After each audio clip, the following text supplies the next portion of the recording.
민수기, 광야에서 배운 것들. 여러분, 민수기는 성경에서 가장 읽기 힘든 책 중 하나입니다. 하지만 저는 오늘 여러분께 말씀드리고 싶습니다. 민수기는 실패의 책이 아니라 인내의 책입니다.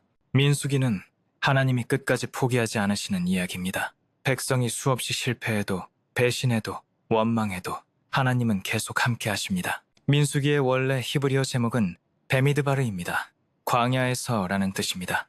광야, 메마르고 뜨겁고 아무것도 없는 곳입니다. 그런데 바로 그 광야에서 하나님은 백성을 훈련시키십니다. 생각해보세요. 애굽에서 나온 사람들은 400년 동안 노예로 살았습니다.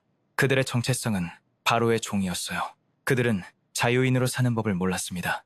하나님의 백성으로 산다는 것이 무엇인지, 신뢰한다는 것이 무엇인지, 순종한다는 것이 무엇인지 이 모든 것을 배워야 했어요. 그래서 광야가 필요했습니다. 광야는 교실이었습니다. 민수기는 10일이면 갈 수 있는 여정을 40년 동안 걸은 이야기입니다. 왜 그렇게 오래 걸렸을까요? 백성이 배우는 속도가 느렸기 때문입니다. 오늘 우리는 함께 광야로 들어갈 겁니다. 이스라엘 백성과 함께 걸으며 그들의 실패를 보고 하나님의 인내를 보고 그 안에서 우리 자신의 모습을 발견할 거예요. 왜냐하면 우리 모두는 어떤 형태로든 광야를 걷고 있으니까요. 준비되셨나요? 그럼 시내산에서 출발해서 광야를 지나 요단강까지 함께 가보겠습니다. 민수기는 시내산에서 시작합니다. 출애굽기 마지막에서 성막이 완성되었죠? 하나님의 영광이 성막에 충만했고 이스라엘은 시내산에서 1년을 보냈습니다. 이제 출발할 시간입니다. 약속의 땅, 가나안으로 가야 합니다. 하지만 출발하기 전에 조직이 필요했습니다. 200만 명이 넘는 사람들을 어떻게 관리할까요? 민수기 1장 1절부터 3절에서 이스라엘 자손이 애굽 땅에서 나온 후 둘째 해 둘째 달 초하룻날에 여호와께서 시내 광야에서 모세에게 말씀하여 이르시되 너희는 이스라엘 자손의 모든 회중을 그들의 종족과 조상의 가문에 따라 그 명수를 계수하되 이스라엘 중 20세 이상으로 싸움에 나갈 만한 모든 자를 계수하라고 기록되어 있습니다. 인구조사의 목적은 세 가지였습니다. 첫째는 군사적 목적이었습니다. 전쟁에 나갈 수 있는 남자의 수를 파악하는 것이었죠. 둘째는 조직적 목적이었습니다. 지파별로 백성을 정리하고 체계화하는 것이었습니다. 셋째는 영적 목적이었습니다. 각 사람이 하나님께 소중하다는 것을 보여주는 것이었습니다. 결과가 어땠을까요? 민수기 1장 46절에서 계수된 자의 총계는 60만 3,550명이었더라고 기록합니다. 60만 3,550명입니다. 이것은 20세 이상 남자만입니다. 여자와 아이들을 포함하면 대략 200만 명 이상이었습니다. 그런데 한 지파는 빠져 있습니다. 민수기 1장 47절에서 오직 레위 지파는 그들 중에 계수되지 아니하였으니 라고 말합니다. 왜일까요? 레위인들은 특별한 임무가 있었기 때문입니다.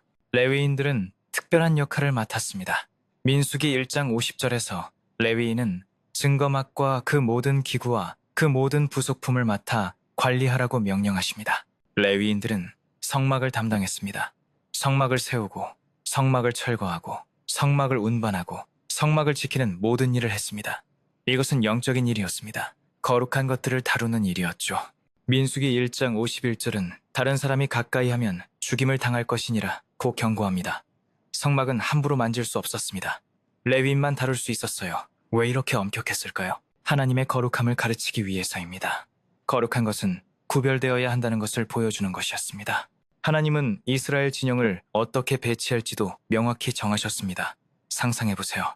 200만 명이 광야에서 캠핑하는 모습을 말입니다. 어떻게 배치해야 할까요? 하나님의 계획은 완벽했습니다. 제일 중앙에는 성막이 있었습니다. 하나님이 계신 곳이었습니다. 모든 것의 중심이었죠. 성막 주위에는 레위인들이 진을 쳤습니다. 동쪽에는 모세와 아론과 제사장들이 자리했습니다. 남쪽에는 고핫 자손이 있었는데 그들은 성막의 거룩한 기구를 담당했습니다. 서쪽에는 게르손 자손이 있었고 그들은 성막의 휘장과 덮개를 담당했습니다. 북쪽에는 무라리 자손이 있었으며 그들은 성막의 기둥과 받침을 담당했습니다. 레위인 바깥쪽에는 12지파가 배치되었습니다. 동쪽에는 유다 진영이 있었는데 유다와 이사갈과 스불론 지파가 함께 진을 쳤습니다. 남쪽에는 르우벤 진영이 있었고 르우벤과 시므온과 갓 지파가 함께 했습니다. 서쪽에는 에브라임 진영이 있었으며 에브라임과 므낫세와 베냐민 지파가 자리했습니다. 북쪽에는 단 진영이 있었고 단과 아셀과 납달리 지파가 함께 진을 쳤습니다. 각 진영마다 깃발이 있었고 정해진 순서대로 행진했습니다. 이것은 무질서가 아니라 질서였습니다. 각자의 자리가 있고 각자의 역할이 있었어요. 그리고 모든 것의 중심은 하나님이었습니다. 위에서 내려다보면 어떤 모습이었을까요? 거대한 십자가 모양이었다고 합니다. 성막을 중심으로 네 방향으로 펼쳐진 모습이었죠. 이것은 예언적입니다. 훗날 예수님이 십자가 위에서 팔을 벌리실 것을 미리 보여주는 거예요. 민수기 6장에는 특별한 규정이 나옵니다. 나실인 서원에 관한 것입니다. 나실인은 구별된 자, 헌신된 자라는 뜻입니다. 누군가 하나님께 특별히 헌신하고 싶을 때 나실인 서원을 할 수 있었어요. 나실인의 규칙은 세 가지였습니다. 첫째, 민수기 6장 3절에서 포도주와 독주를 멀리하며 포도주로 만든 식초나 독주로 만든 식초를 마시지 말라고 명령합니다. 왜일까요? 정신을 맑게 유지하기 위해서입니다. 하나님께 집중하기 위해서였죠. 둘째, 민수기 6장 5절에서 그의 몸을 구별하여 여호와께 드리는 모든 날 동안은 삭도를 그의 머리에 대지 말 것이니 그의 머리카락을 길게 자라게 할 것이니라 말씀합니다. 긴 머리는 외적 표시였습니다. 나는 나실인입니다를 보여주는 것이었어요. 셋째, 민수기 6장 7절에서 그의 부모 형제자매가 죽은 때에라도 그들로 말미암아 자신을 더럽히지 말 것이니 라고 명령합니다. 아무리 가까운 사람이라도 시체를 가까이 하면 안 되었습니다. 정결함을 지키는 것이 더 중요했습니다. 나실인은 평생일 수도 있고 일정 기간일 수도 있었습니다. 삼손과 사무엘은 평생 나실인이었습니다. 기간이 끝나면 머리를 밀고 제사를 드렸어요. 왜 이런 제도가 있었을까요? 모든 사람이 제사장이 될 수는 없었습니다. 레위 지파만 가능했죠. 하지만 다른 지파 사람도 하나님께 특별히 헌신할 수 있는 방법이 필요했어요. 나실인 서원은 그 길이었습니다. 민수기 6장 끝에는 성경에서 가장 아름다운 축복문이 나옵니다. 민수기 6장 22절부터 27절에서 여호와께서 모세에게 말씀하십니다. 아론과 그의 아들들에게 말하여 이르기를 너희는 이스라엘 자손을 위하여 이같이 축복하여 이르되 여호와는 내게 복을 주시고 너를 지키시기를 원하며 여호와는 그의 얼굴을 내게 비추사 은혜 베푸시기를 원하며 여호와는 그 얼굴을 내게로 향하여 드사 평강 주시기를 원하노라 할지니라. 그들은 이같이 내 이름으로 이스라엘 자손에게 축복할지니 내가 그들에게 복을 주리라. 이 축복은 세 부분으로 나뉩니다. 첫째는 복과 보호입니다. 여호와는 내게 복을 주시고 너를 지키시기를 원하며 라고 말씀하십니다. 둘째는 은혜와 빛입니다. 여호와는 그의 얼굴을 내게 비추사 은혜 베푸시기를 원하며 라고 하십니다. 셋째는 평강입니다. 여호와는 그 얼굴을 내게로 향하여 드사 평강 주시기를 원하노라고 선포하십니다. 얼굴을 비추다, 얼굴을 향하다는 관심과 사랑을 의미합니다. 하나님이 우리를 외면하지 않으시고 우리를 보신다는 것입니다. 우리에게 집중하신다는 것이죠. 그리고 마지막 약속이 있습니다. 내가 그들에게 복을 주리라고 하십니다. 제사장이 축복하지만 실제로 복을 주시는 분은 하나님이십니다. 이 축복은 오늘날에도 수많은 교회에서 사용됩니다. 3500년이 지났지만 여전히 유효한 축복이에요.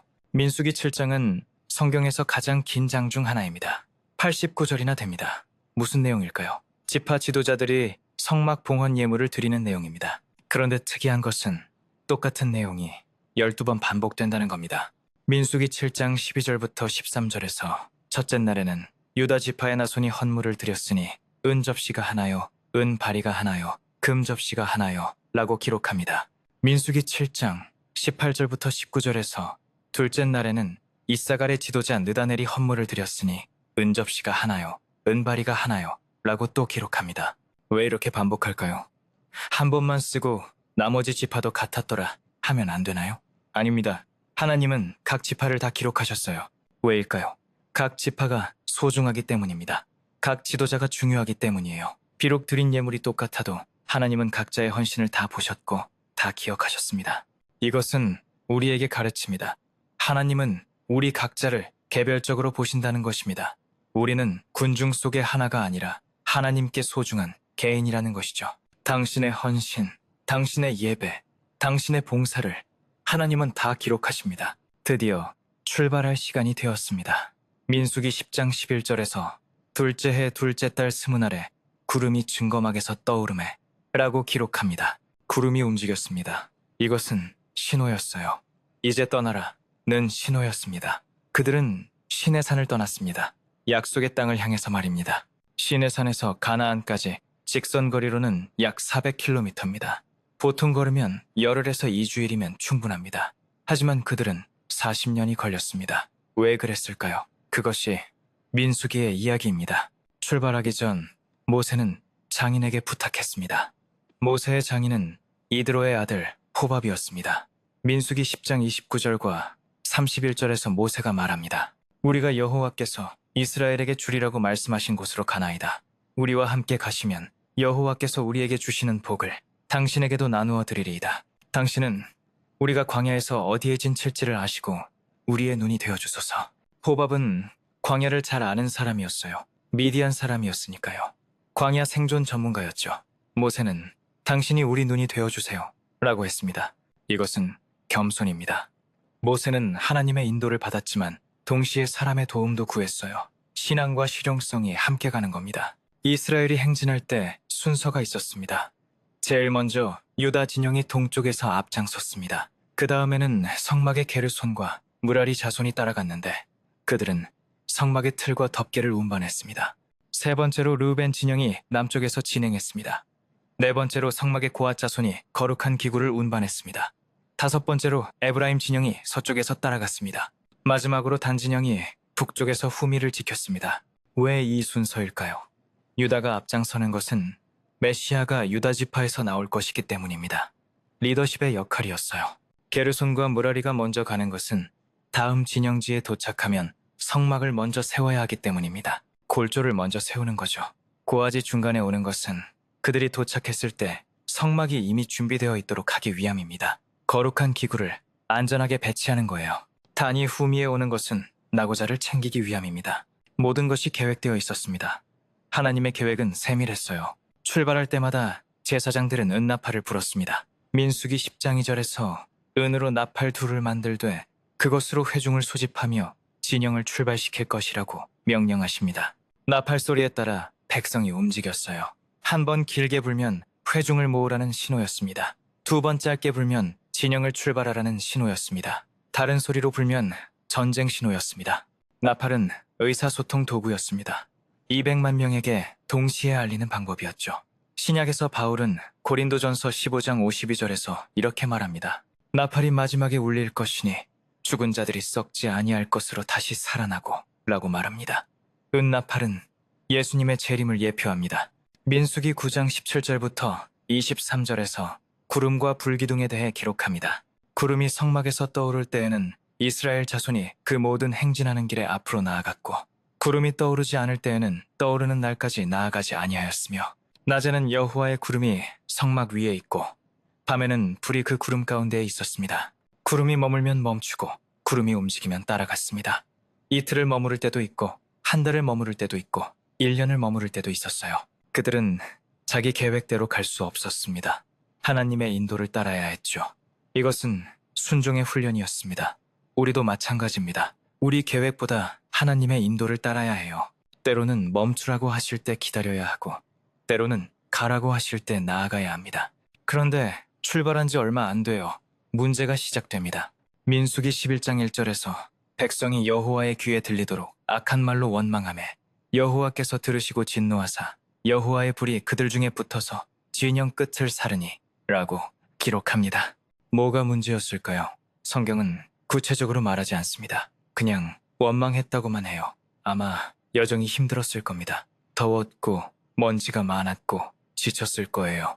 하나님의 불이 진영 끝을 살랐습니다. 경고였어요. 백성들이 모세에게 부르짖었고 모세가 기도하자 불이 꺼졌습니다. 그곳을 다베라, 즉 불사름이라고 불렀습니다. 하지만 얼마 안 가서 또 불평이 시작됩니다. 민수기 11장 4절부터 6절에서 이렇게 기록합니다. 이스라엘 자손도 다시 울며 이르되 누가 우리에게 고기를 주어 먹게 할꼬. 우리가 애굽에 있을 때에는 값없이 생선과 오이와 참외와 부추와 파와 마늘을 먹은 것이 생각나거늘 이제는 우리의 기력이 다하여 이 만나 외에는 보이는 것이 아무것도 없도다. 애굽을 그리워합니다. 그때는 생선도 먹고 오이도 먹고 참외도 먹었는데 지금은 만나만 먹잖아 라고 불평합니다.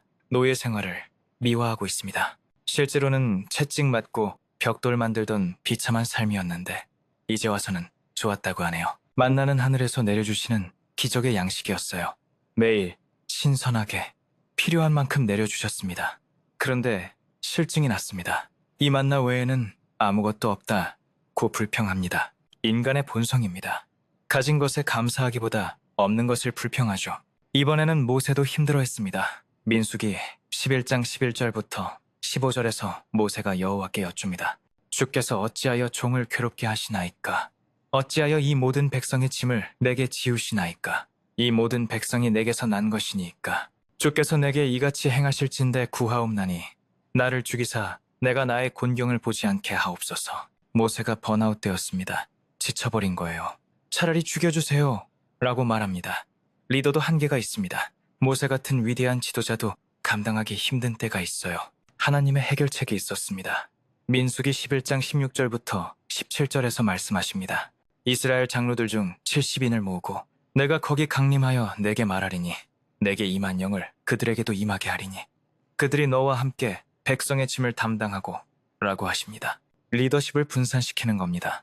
혼자 다 하려고 하지 말라는 거예요. 70명의 장로들이 모세를 도와 백성을 다스리게 되었습니다. 이것은 중요한 원리입니다. 일을 나누는 것입니다. 위임하는 것이죠. 혼자 다 하려다가 무너지지 말라는 겁니다. 하나님은 고기를 원하는 백성에게 고기를 주셨습니다.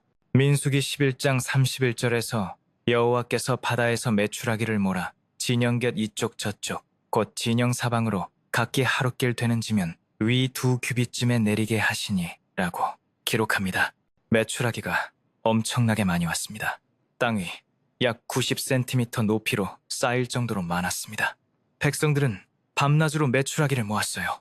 적게 모은 사람도 10호멜, 약 2200리터나 모았습니다. 하지만 민수기 11장 33절에서 이렇게 기록합니다. 고기가 아직 그들의 이 사이에 있어 씹히기도 전에 여호와께서 백성에게 진노하사 심히 큰 재앙으로 치셨으므로 라고 말합니다. 탐욕의 결과였습니다. 그들은 하나님이 주시는 것에 만족하지 못했어요. 더 원했고 불평했고 결국 심판을 받았습니다. 그곳을 기브롯 핫다아와 즉 탐욕의 무덤이라고 불렀습니다. 이번에는 모세의 가족이 문제를 일으킵니다. 민수기 12장 1절부터 2절에서 미리암과 아론이 모세를 비방하니 이는 그가 구스 여자를 취하였음이라. 그들이 이르되 여호와께서 모세와만 말씀하셨느냐 우리와도 말씀하지 아니하셨느냐 라고 기록합니다. 미리암 즉 모세의 누나와 아론 즉 모세의 형이 모세를 공격했습니다. 표면적 이유는 모세의 아내 문제였지만 실제 이유는 질투였습니다. 모세만 특별한가? 우리도 하나님의 말씀을 들었는데 라고 불평한 것이죠. 리더십에 대한 도전이었습니다. 하나님의 반응이 있었습니다. 민수기 12장 4절부터 8절에서 그들 셋을 급히 나오라 하시니 여호와께서 구름 기둥 가운데서 강림하사 이르시되 너희는 내 말을 들으라. 내 종 모세와는 그렇지 아니하니 너희가 어찌하여 내 종 모세 비방하기를 두려워하지 아니하느냐 라고 말씀하십니다. 하나님이 직접 개입하셨습니다. 모세를 변호하신 거예요. 그리고 미리암이 나병에 걸렸습니다. 민수기 12장 10절에서 구름이 장막 위에서 떠나갔을 때 미리암이 나병에 걸려 눈과 각건을이라고 기록합니다. 왜 미리암만 그랬을까요? 아론도 같이 비방했는데? 아마 미리암이 주동자였을 겁니다. 그리고 아론은 대제사장이었으니 나병에 걸리면 직무를 수행할 수 없었을 거예요. 모세는 미리암을 위해 기도했습니다. 민수기 12장 13절에서 모세가 여호와께 부르짖어 이르되 하나님이여 원하건대 그를 고쳐주옵소서 라고 간청합니다. 짧고 간절한 기도입니다. 비방한 사람을 위해 기도하는 모세의 마음을 보세요. 미리암은 7일 동안 진영 밖에 있다가 돌아왔습니다. 이 사건은 가르칩니다. 하나님이 세우신 리더를 함부로 비판하지 말라는 것입니다. 질투하지 말라는 것이죠. 드디어 약속의 땅 경계에 도착했습니다. 가데스 바네아라는 곳입니다. 여기서 가나안까지는 얼마 남지 않았어요. 하나님이 말씀하셨습니다. 민수기 13장 2절에서 사람을 보내어 내가 이스라엘 자손에게 주는 가나안 땅을 정탐하게 하되 그들의 조상의 가문에 각 지파에서 지도자 한 사람씩을 보내라고 명령하십니다. 정탐꾼 12명이 선발되었습니다. 각 지파에서 한 명씩이었습니다. 유명한 이름들이 있었습니다. 유다 지파에서는 갈렙이, 에브라임 지파에서는 호세아가 선발되었는데 모세가 그의 이름을 여호수아로 개명했습니다. 임무는 명확했습니다. 민수기 13장 18절부터 20절에서 가서 그 땅이 어떠한지, 백성은 강한지 약한지, 토지는 비옥한지 메마른지 살펴보고 담대하라. 그 땅의 과일을 가져오라고 명령하십니다. 정탐꾼들은 40일 동안 가나안을 정탐했습니다. 남쪽에서 북쪽까지 전 지역을 다녔어요. 그리고 돌아올 때 증거물을 가져왔습니다. 민수기 13장 23절부터 24절에서 에스골 골짜기에 이르러 거기서 포도송이가 달린 가지를 베어 둘이 막대기에 꿰어매고 라고 기록합니다. 포도송이 하나를 두 사람이 메고 왔습니다. 얼마나 컸을까요? 석류와 무화과도 가져왔습니다. 이것은 가나안이 정말 젖과 꿀이 흐르는 땅이라는 증거였어요. 백성 앞에서 보고할 시간이 되었습니다. 정탐꾼들이 말했습니다. 민수기 13장 27절에서 우리가 당신이 우리를 보낸 땅에 이르렀더니 과연 그 땅에 젖과 꿀이 흐르는데 이것은 그 땅의 과일이니이다 라고 보고합니다. 좋은 소식입니다. 땅이 풍요롭다는 것이죠. 하지만 민수기 13장 28절과 33절에서 계속 말합니다. 그러나 그 땅 거주민은 강하고 성읍은 견고하고 심이 클 뿐 아니라 거기서 안악 자손을 보았으며 우리는 스스로 보기에도 메뚜기 같으니 그들이 보기에도 그와 같았을 것이니라. 문제가 있었습니다. 주민이 강하고 성벽이 높고 거인들이 있었습니다. 안악 자손이라는 거인들이 있었어요. 우리는 메뚜기 같았다고 말합니다. 자기들이 너무 작게 느껴진 거예요. 10명의 정탐꾼이 이렇게 보고했습니다. 부정적 보고였습니다. 하지만 두 사람은 달랐습니다. 민수기 13장 30절에서 갈렙이 모세 앞에서 백성을 조용하게 하고 이르되 우리가 곧 올라가서 그 땅을 취하자 능히 이기리라고 말합니다. 갈렙은 할 수 있다 고 했습니다. 같은 땅을 봤는데 다른 결론입니다. 왜일까요? 10명의 관점은 이것이었습니다. 우리 대 그들이었습니다. 우리는 메뚜기, 그들은 거인이라고 생각한 거죠. 하지만 2명의 관점은 달랐습니다. 우리 플러스 하나님 대 그들이었습니다. 하나님이 우리와 함께 하시면 이긴다고 믿은 거죠. 차이는 하나님을 계산에 넣느냐 안 넣느냐였습니다. 백성들은 누구 말을 들었을까요? 민수기 14장 1절부터 3절에서 이렇게 기록합니다. 온 회중이 큰 소리로 부르짖으며 밤새도록 백성이 곡하였더라. 이스라엘 자손이 다 모세와 아론에게 원망하며 온 회중이 그들에게 이르되 우리가 애굽 땅에서 죽었거나 이 광야에서 죽었으면 좋았을 것을 우리가 애굽으로 돌아가는 것이 낫지 아니하랴. 완전한 패닉입니다. 밤새 울고 원망하고 애굽으로 돌아가자고 합니다. 심지어 민수기 14장 4절에서 이에 서로 말하되 우리가 한 지도자를 세우고 애굽으로 돌아가자 라고 말합니다. 쿠데타를 모의합니다. 모세를 버리고 다른 리더를 세우자는 거예요. 여호수아와 갈렙이 옷을 찢으며 호소했습니다. 민수기 14장 7절부터 9절에서 이렇게 말합니다. 우리가 두루다니며 정탐한 땅은 심히 아름다운 땅이라. 여호와께서 우리를 기뻐하시면 우리를 그 땅으로 인도하여 들이시고 그들은 우리의 먹이라. 그들의 보호자는 그들에게서 떠났고 여호와는 우리와 함께 하시니 그들을 두려워하지 말라. 하지만 백성들의 반응은 어땠을까요? 민수기 14장 10절에서 온 회중이 그들을 돌로 치려 하니 라고 기록합니다. 여호수아와 갈렙을 죽이려 했습니다. 그 순간 하나님의 영광이 나타났습니다. 하나님이 모세에게 말씀하셨습니다. 민수기 14장 11절부터 12절에서 이 백성이 어느 때까지 나를 멸시하겠느냐? 내가 전염병으로 그들을 쳐서 멸하고 너를 그들보다 크고 강한 나라로 만들리라고 말씀하십니다. 이제 끝이다. 처음부터 다시 시작하자고 하시는 것이었습니다. 하지만 모세가 또 중보했습니다. 민수기 14장 13절부터 16절에서 모세가 말합니다. 애굽인들이 주의 능력으로 이 백성을 그들 중에서 인도하여 내심을 듣고 만일 주께서 이 백성을 한 사람처럼 죽이시면 주의 명성을 들은 이방 나라들이 말하여 이르기를 여호와가 이 백성에게 주기로 맹세한 땅에 인도할 능력이 없는 까닭에 광야에서 죽였다 하리이다. 모세의 논리는 이것이었습니다. 애굽 사람들이 뭐라고 하겠어요? 다른 민족들이 비웃을 거예요. 여호와가 능력이 없어서 백성을 버렸다고 할 거라는 것이죠. 그리고 민수기 14장 18절에서 하나님의 성품을 상기시킵니다. 여호와는 노하기를 더디하시고 인자가 많아 죄악과 과실을 사하시나 라고 말합니다. 이 백성을 용서해 주세요. 하나님이 응답하셨습니다. 민수기 14장 20절에서 내가 네 말대로 사하노라고 말씀하십니다. 용서하셨습니다. 하지만 결과가 있었습니다. 하나님이 선포하셨습니다. 민수기 14장 29절, 30절, 33절에서 말씀하십니다. 너희 자녀들은 40년을 이 광야에서 방황하며 너희 시체는 이 광야에 엎드러질 것이요 20세 이상으로서 계수된 자 한 사람도 내가 맹세하여 너희에게 살게 하리라. 한 땅에 들어가지 못하리라. 여분네의 아들 갈렙과 눈의 아들 여호수아 외에는 무서운 선고입니다. 40년 동안 광야를 방황할 것이고 20세 이상은 다 죽을 것이며 갈렙과 여호수아만 들어갈 것이고 자녀들은 살 것이라는 선고였습니다. 왜 40년일까요? 민수기 14장 34절에서 너희의 정탐한 날 수사십일의 하루를 1년으로 환산하여 그 40년간 너희의 죄악을 담당할지니 라고 말씀하십니다. 40일 정탐이 40년 형벌이 된 것입니다. 한 세대 전체가 약속의 땅에 들어가지 못하게 되었습니다. 불신앙의 결과였습니다. 그제야 백성들이 후회했습니다. 민수기 14장 40절에서 아침에 일찍이 일어나 산꼭대기로 올라가며 이르되 보소서 우리가 여기 있나이다.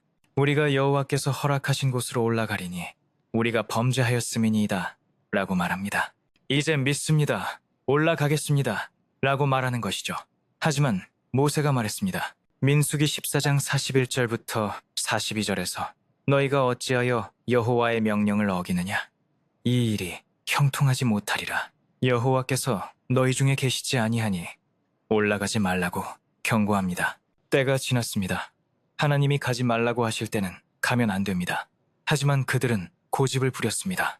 민수기 14장 44절부터 45절에서 그들이 산꼭대기로 올라갔고 그 산에 거주하는 아말렉인과 가나안인이 내려와서 그들을 쳐부수고 라고 기록합니다. 참패했습니다. 순종할 때는 안 하다가 불순종할 때 행동하는 것입니다. 이것은 더 나쁩니다. 이제 40년의 방황이 시작됩니다. 민수기 15장부터 19장은 주로 규례와 율법들입니다. 광야 생활 중에 주어진 것들이에요. 하지만 그 사이사이에 사건들이 계속 일어납니다. 가장 심각한 반역이 일어났습니다. 민수기 16장 1절부터 2절에서 이렇게 기록합니다. 레위의 증손 고아의 손자 이스할의 아들 고라와 다단과 아비람과 오니 이스라엘 자손 총회에서 택함을 받은 자 곧 회중 가운데에서 이름 있는 지도자 250명과 함께 일어나서 모세를 거스르니라. 고라는 레위인이었습니다. 성막을 섬기는 사람이었어요. 다단과 아비람은 르우벤 지파였고 250명은 지도자들이었습니다. 그들이 모세와 아론을 공격했습니다. 민수기 16장 3절에서 그들이 모여서 모세와 아론을 거슬러 그들에게 이르되 너희가 분수에 지나도다. 회중이 다 각각 거룩하고 여호와께서도 그들 중에 계시거늘 너희가 어찌하여 여호와의 총회 위에 스스로 높이느냐 라고 말합니다. 모두가 거룩한데 왜 너희만 특별한가 라고 따지는 것이죠. 이것은 민주주의 같지만 사실은 교만입니다. 하나님이 세우신 리더십을 인정하지 않는 거예요. 모세의 반응이 있었습니다. 민수기 16장 4절부터 5절에서 모세가 엎드렸다가 이르되 아침에 여호와께서 자기에게 속한 자가 누구인지 거룩한 자가 누구인지 보이시고 라고 말합니다. 하나님이 결정하실 것이다 라는 의미였습니다. 다음날 시험이 있었습니다. 고라와 그 무리는 향로를 가지고 왔습니다. 모세가 말했습니다. 누가 진짜 제사장인지 하나님이 보이실 것이다 라고 말했습니다. 그런데 끔찍한 일이 벌어졌습니다.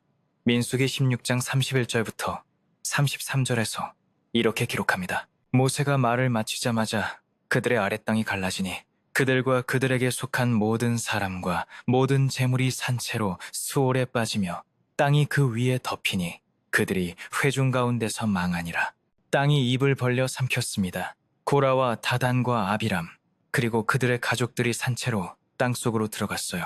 그리고 250명 지도자들에 대해서는 민수기 16장 35절에서 불이 여호와께로부터 나와서 분향하는 250명을 살랐더라고 기록합니다. 하나님이 직접 심판하셨습니다. 이것은 무서운 경고입니다.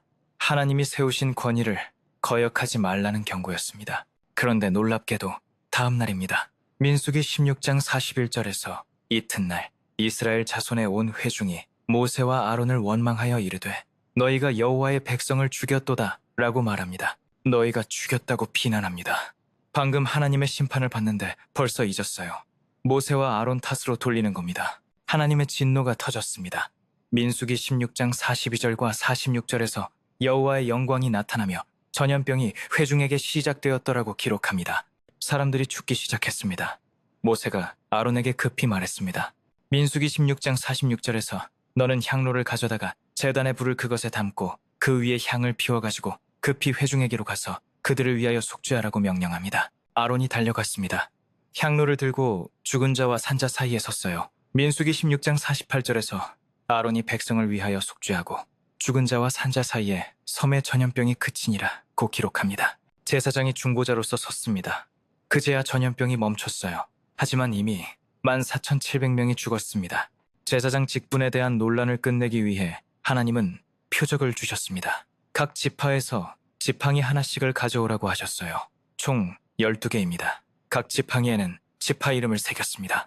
레위 지파 지팡이에는 아론의 이름을 새겼습니다. 민수기 17장 1절과 5절에서 여호와께서 모세에게 말씀하여 이르시되 각 지파를 위하여 지팡이 하나씩 너는 그것들을 회막 안에서 내가 너희와 만나는 곳인 증거계 앞에 두라. 내가 택한 자의 지팡이엔 싹이 나리니 라고 말씀하십니다. 지팡이들을 증거계 앞에 두었습니다. 다음 날 아침 민수기 17장 8절에서 이렇게 기록합니다. 모세가 증거의 장막에 들어가 본즉 레위 집을 위하여 낸 아론의 지팡이에 우미 돋고 순이 나고 꽃이 피어서 살고 열매가 열렸더라. 죽은 나무에서 생명이 났습니다. 싹이 돋고 꽃이 피고 열매까지 맺었습니다. 하룻밤 사이에 말입니다. 이것은 기적이었습니다. 하나님이 아론을 선택하셨다는 명백한 증거였습니다.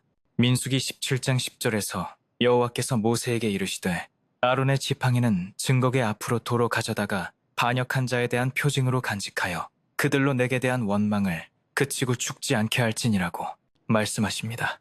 그 지팡이는 언약궤 안에 보관되었습니다. 죽은 것에서 생명이 나온다는 것입니다.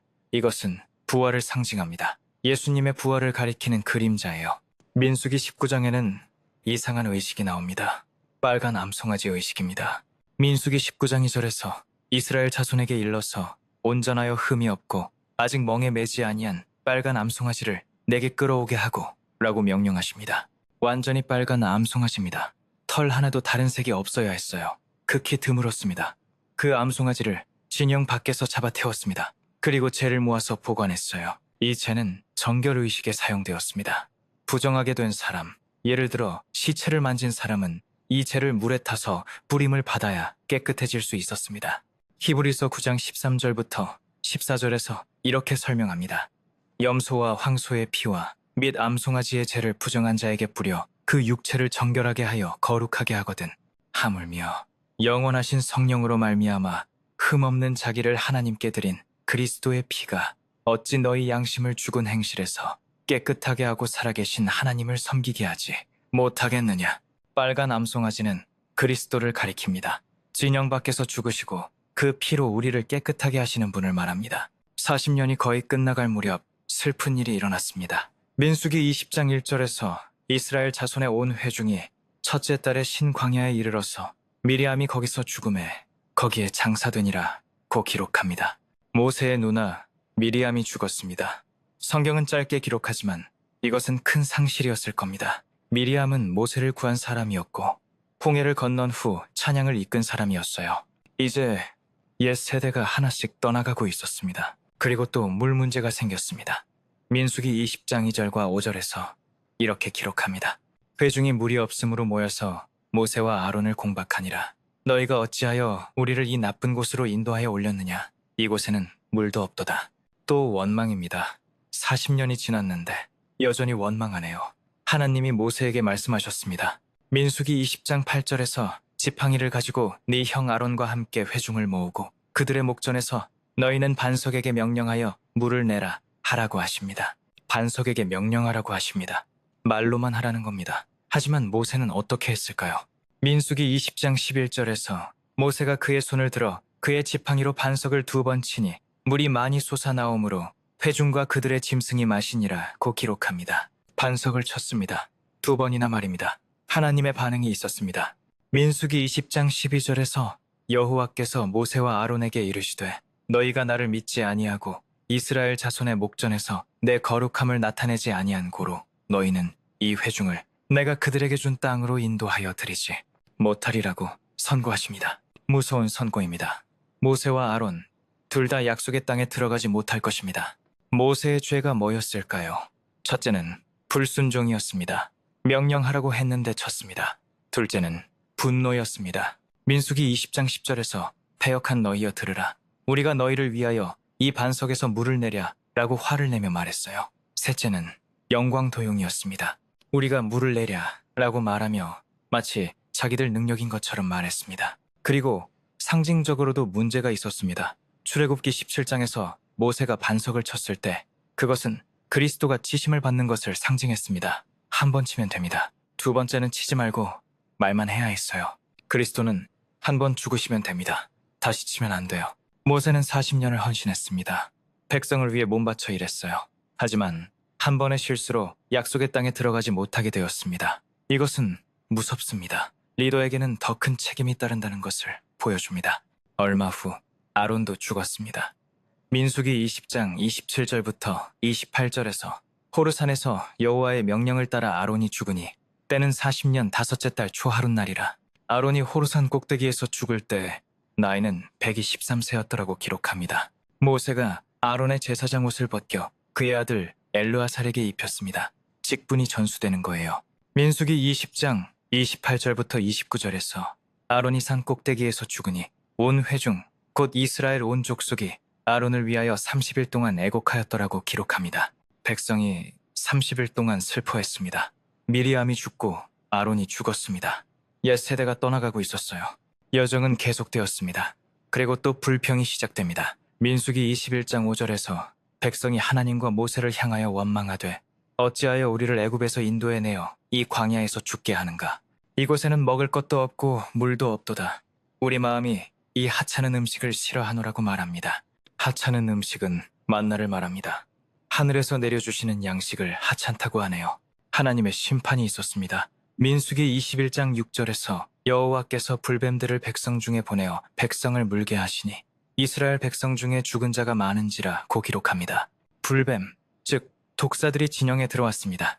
물리면 죽었어요. 백성이 모세에게 와서 회개했습니다.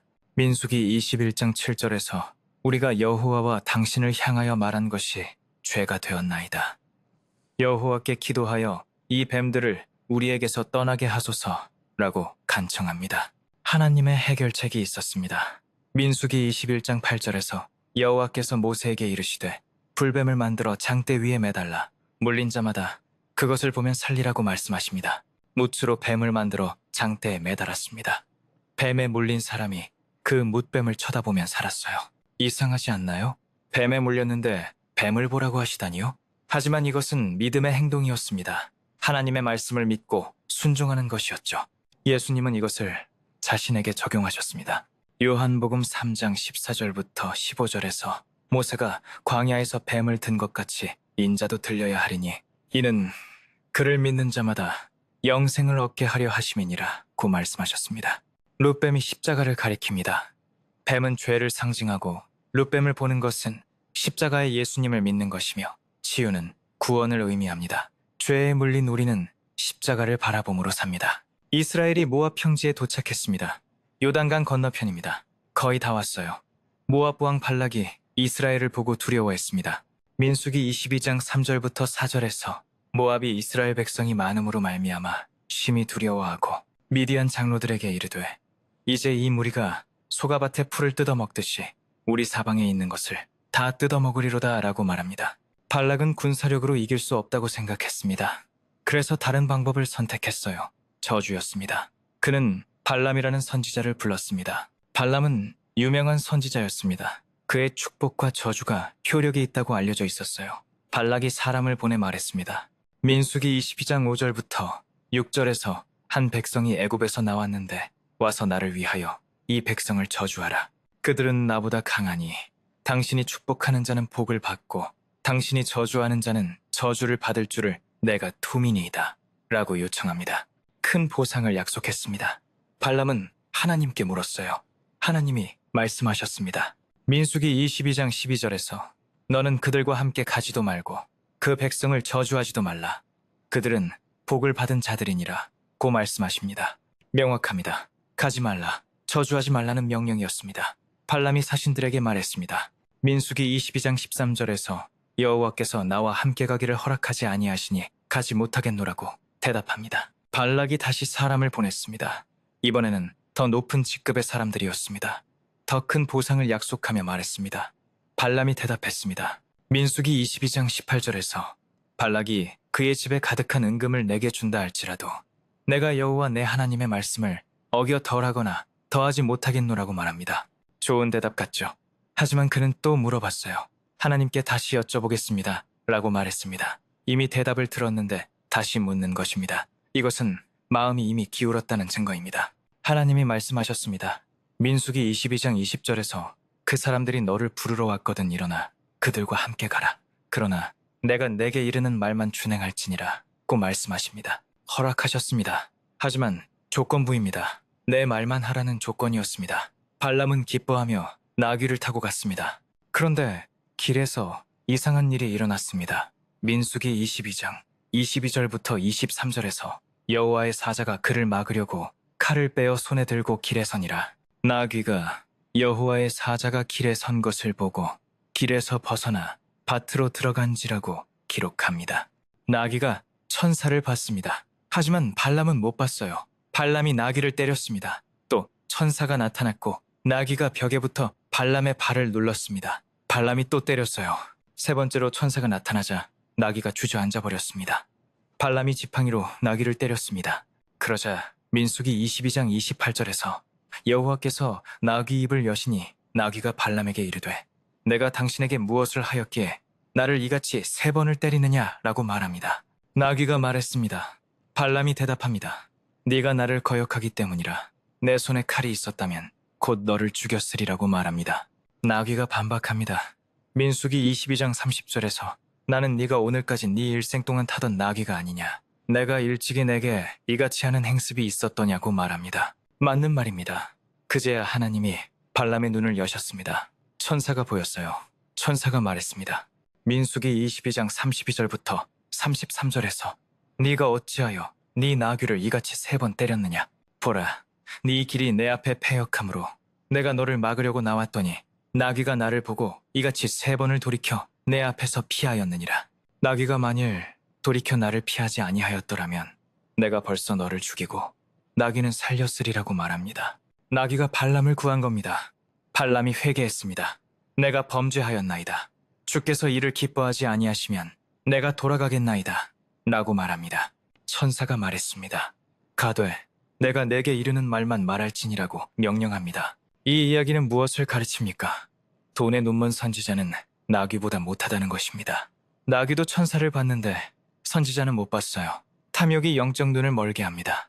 발락이 발람을 데리고 산 위로 올라갔습니다. 거기서 이스라엘 진영이 보였어요.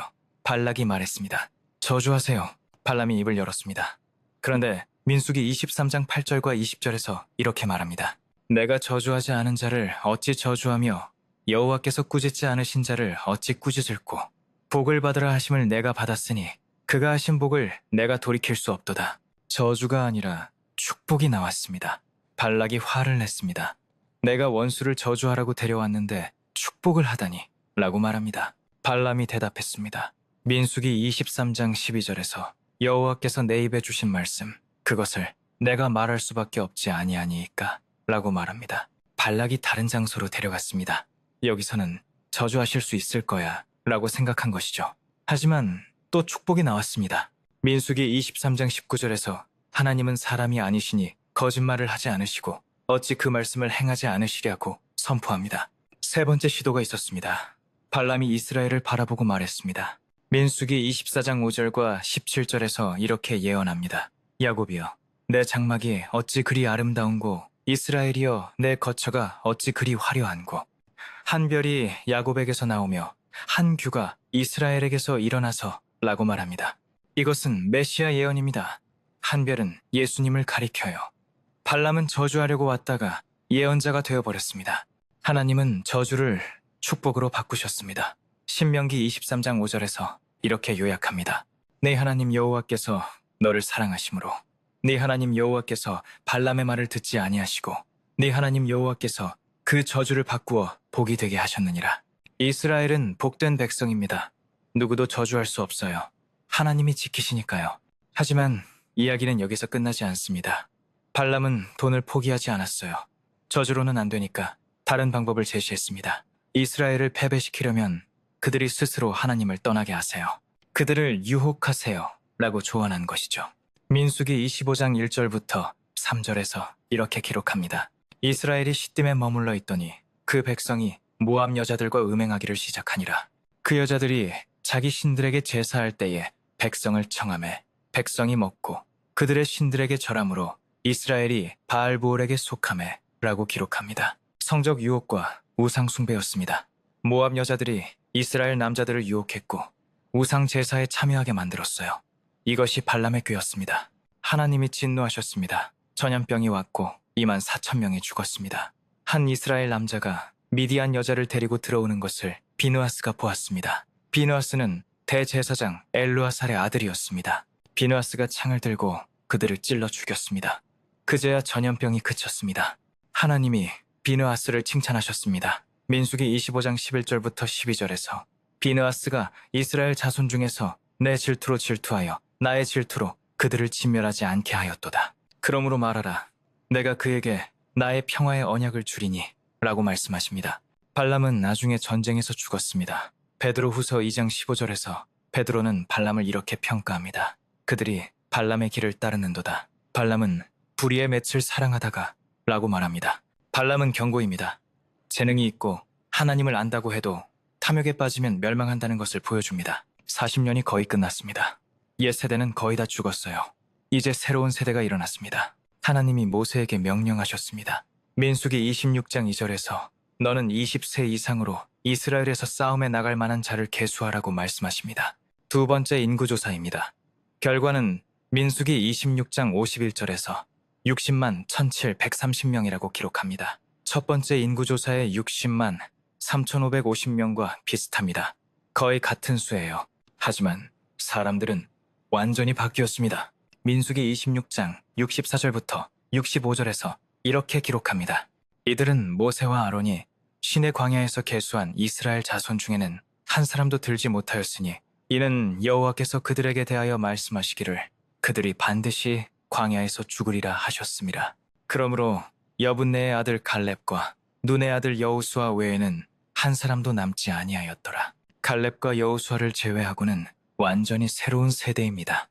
이 새로운 세대는 다릅니다. 애굽을 모릅니다. 광야에서 태어났으니까요. 노예 생활을 모릅니다. 자유인으로만 살았습니다. 하나님의 기적을 매일 보며 자랐어요. 이들은 준비되었습니다. 약속의 땅으로 들어갈 준비가 되었습니다. 새로운 세대는 더 담대했습니다. 슬로브 하지라는 사람이 아들 없이 딸 5만 두고 죽었습니다. 당시 법으로는 딸들은 유산을 받을 수 없었어요. 아들만 받을 수 있었습니다. 그런데 슬로브 핫의 딸들이 모세와 제사장과 지도자들 앞에 나섰습니다. 민수기 27장 3절부터 4절에서 이렇게 말합니다. 우리 아버지가 아들이 없이 죽었거니와 우리 아버지의 이름이 어찌하여 그의 가족 중에서 삭제되리이까? 우리 아버지의 형제 중에서 우리에게 기업을 주소서. 용감한 요청입니다. 법을 바꿔달라는 거예요. 모세가 여호와께 여쭤보았습니다.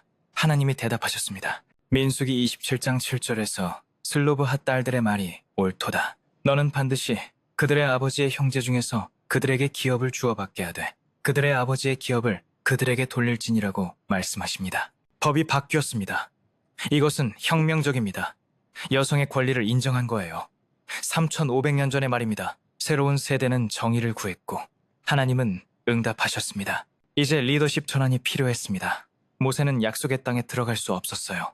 새로운 리더가 필요했습니다. 하나님이 모세에게 말씀하셨습니다. 민수기 27장 12절부터 13절에서 여호와께서 모세에게 이르시되 너는 아바림 산에 올라가서 내가 이스라엘 자손에게 준 땅을 바라보라. 본 후에는 네 형 아론이 돌아간 것 같이 너도 돌아가리니 라고 말씀하십니다. 모세는 산에 올라가 약속의 땅을 볼 수는 있지만 들어가지는 못합니다. 모세가 기도했습니다.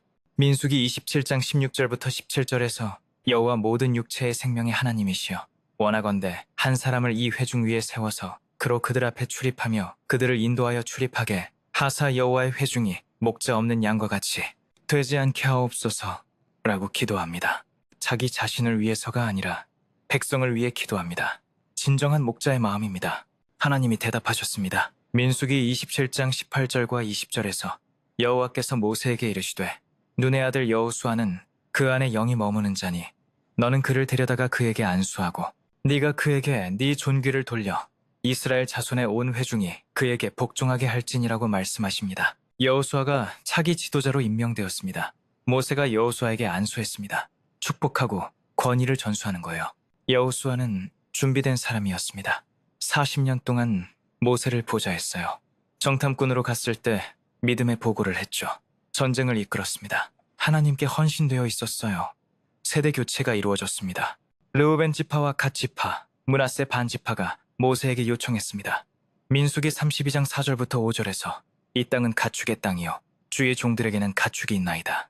이 땅을 주의 종들에게 주어 소유가 되게 하시고 우리에게 요단 강을 건너가지 않게 하소서 라고 말합니다. 요단 동편이 가축치기에 좋았어요.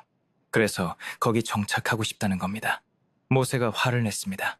민수기 32장 6절부터 8절에서 너희 형제들은 싸우러 가거늘 너희는 여기 앉아있고자 하느냐. 너희가 어찌하여 이스라엘 자손에게 낙심하게 하여 여호와께서 그들에게 주신 땅으로 건너가지 못하게 하려 하느냐. 너희의 조상들도 내가 가나안 땅을 보라고 보냈을 때에 그와 같이 행하였었나니 라고 말합니다. 정탐꾼의 실수를 또 반복하려고? 라고 따지는 것이죠. 하지만 그들이 해명했습니다. 민수기 32장 16절부터 18절에서 이렇게 말합니다. 우리가 우리의 어린아이들은 이 견고한 성읍에 거주하게 하고 우리는 무장하고 이스라엘 자손 앞에 서서 그들을 그들의 곳으로 인도하기까지 돌아오지 아니하겠나이다. 이스라엘 자손이 각기 그 기업을 받기까지는 우리 집으로 돌아가지 아니하겠나이다. 우리도 싸우겠습니다. 다른 지파들이 다 땅을 받을 때까지 함께 싸우겠습니다. 그 후에 돌아오겠습니다. 라고 약속하는 것이죠. 모세가 동의했습니다. 조건부 허락이었어요. 약속을 지키면 그 땅을 받을 수 있습니다. 이것은 책임을 가르칩니다. 축복에는 의무가 따른다는 것을 보여줍니다. 민수기 33장은 40년 여정을 요약합니다. 애굽 라암셋에서 시작해서 요단강 건너편 모압 평지까지 40이 개의 진영지가 기록되어 있습니다.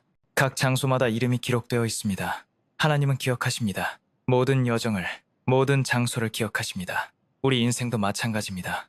하나님은 우리가 걸어온 모든 길을 기억하십니다. 좋았던 때도, 힘들었던 때도, 실패했던 때도 모든 것이 기록되어 있습니다.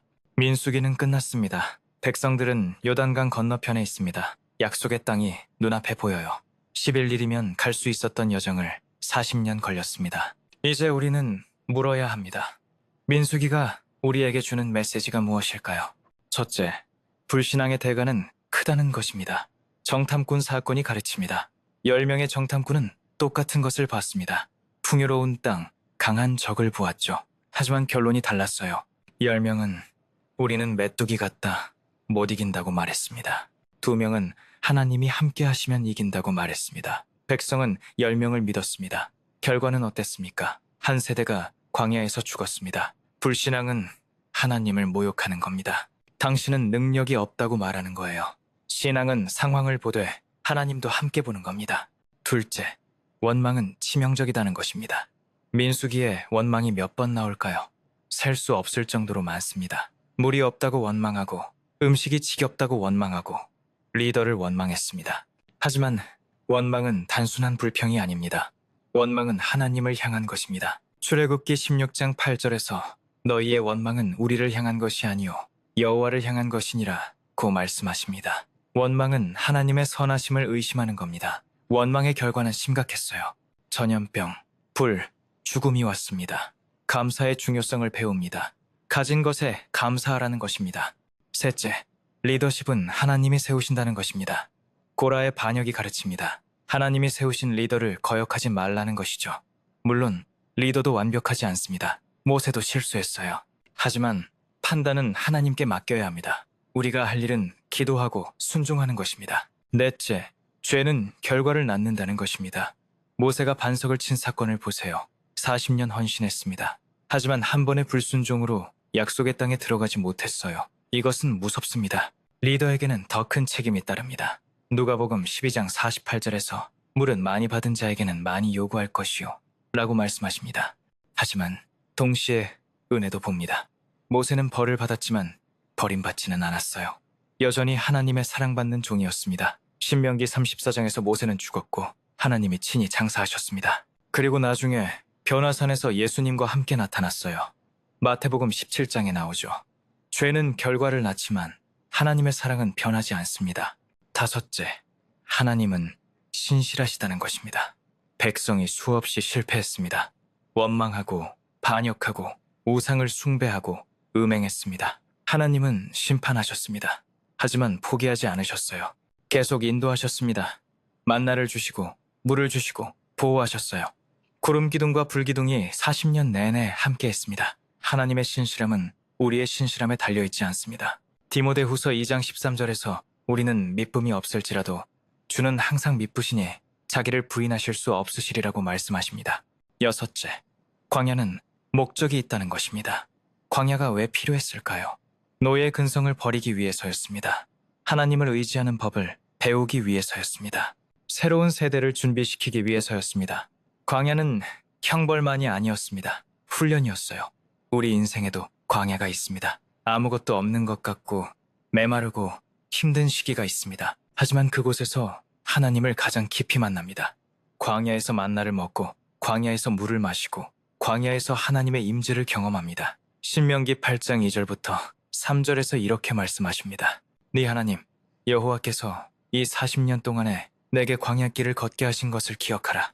너를 낮추시며 너를 시험하사 네 마음이 어떠한지 그 명령을 지키는지 지키지 않는지 알려 하셨고 너를 낮추시며 너를 줄이게 하시며 너도 알지 못하며 네 조상들도 알지 못하던 만나를 내게 먹이신 것은 사람이 떡으로만 사는 것이 아니요 여호와의 입에서 나오는 모든 말씀으로 사는 줄을 네가 알게 하려 하심이니라. 광야는 하나님의 학교입니다. 일곱째, 약속은 반드시 이루어진다는 것입니다. 40년이 지났습니다. 옛 세대는 죽었지만 약속은 살아있었어요. 새로운 세대가 약속의 땅 앞에 서 있습니다. 하나님의 약속은 지연될 수는 있어도 취소되지 않습니다. 아브라함에게 약속하신 땅, 이삭에게 확인하신 약속, 야곱에게 반복하신 약속이 이제 성취될 것입니다. 우리에게도 약속이 있습니다. 마태복음 28장 20절에서 내가 세상 끝날까지 너희와 항상 함께 있으리라고 말씀하십니다. 히브리서 13장 5절에서 나는 결코 너를 떠나지 않고 너를 버리지 아니하리라고 약속하십니다. 이 약속은 신실합니다. 민수기의 모든 것은 예수님을 가리킵니다. 만나는 예수님입니다. 요한복음 6장 51절에서 나는 하늘에서 내려온 살아있는 떡이니 라고 말씀하십니다. 반석의 물은 예수님입니다. 요한복음 7장 37절에서 누구든지 목마르거든 내게로 와서 마시라고 말씀하십니다. 룩뱀은 예수님입니다. 요한복음 3장 14절에서 모세가 광야에서 뱀을 든 것 같이 인자도 들려야 하리니 라고 말씀하십니다. 구름 기둥과 불 기둥은 예수님입니다. 요한복음 8장 12절에서 나는 세상의 빛이니 라고 말씀하십니다. 아론의 쌍난 지팡이는 예수님입니다. 요한복음 11장 25절에서 나는 부활이요 생명이니 라고 말씀하십니다. 여호수아는 예수님입니다. 여호수아와 예수님은 같은 이름입니다. 히브리어로 야훼는 구원이시다 라는 뜻입니다. 민수기는 그리스도를 예표합니다. 민수기는 우리의 이야기입니다. 우리도 광야를 걷고 있습니다. 때로는 원망하고 때로는 불신앙에 빠지고 때로는 실패합니다. 하지만 하나님은 포기하지 않으십니다. 계속 인도하시고 계속 먹이시고 계속 함께 하십니다. 갈렙처럼 올라가서 취하자 고 말할 수 있습니까? 여호수아처럼 여호와께서 우리와 함께 하시니 두려워 말라고 외칠 수 있습니까? 당신이 지금 어떤 광야에 있든 얼마나 오래 방황했든 얼마나 많이 실패했든 하나님은 여전히 구름 기둥과 불 기둥으로 인도하십니다. 약속의 땅이 있습니다. 포기하지 마세요. 모세가 백성에게 했던 말을 기억하세요. 신명기 31장 6절에서 강하고 담대하라. 두려워하지 말라. 그들 앞에서 떨지 말라. 이는 네 하나님 여호와 그가 너와 함께 가시며 결코 너를 떠나지 아니하시며 버리지 아니하실 것임이니라고 말씀하십니다. 하나님은 끝까지 함께 하십니다. 이것이 민수기의 메시지입니다.